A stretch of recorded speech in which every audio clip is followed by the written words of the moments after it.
কড়াতে সর্ষের তেল দিচ্ছি, জিরে ফোড়ন দিচ্ছি,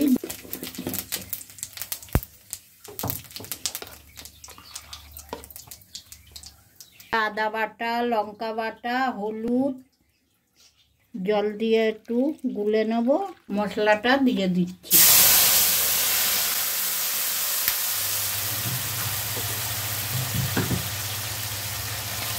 নুন দিচ্ছি, আলু বেগুন ভালো করে ভেজে নিয়েছি তো দিয়ে দেবো।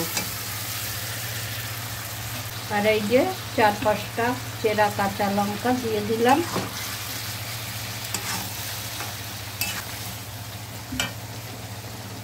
একটু কাশ্মীরি গুঁড়ো লঙ্কা দিলাম,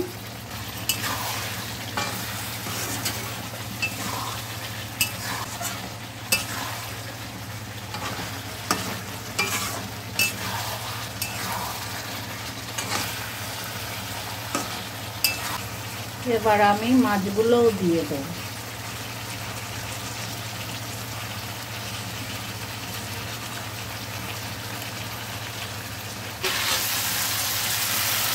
আপনারা যদি চান যে মাছটা ঝোলের ওপরে দেবো তাও দিতে পারেন, কিন্তু মশলার সাথে কষে দিলে ভালো হয়, বেশি তেল মশলাটা খুব ভালোভাবে ঢোকে।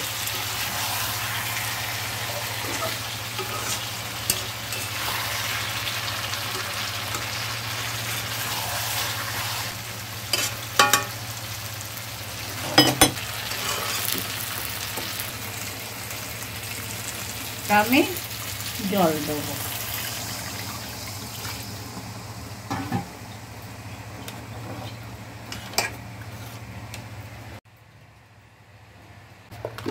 এখানে আছে ধনে, জিরে, তেজপাতা ভেজে গুঁড়ো করা, এটা দিয়ে দেবো।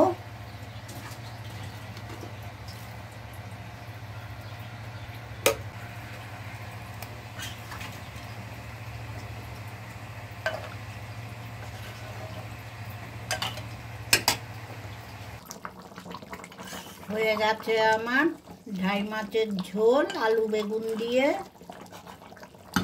এবার আমি নামিয়ে দেবো।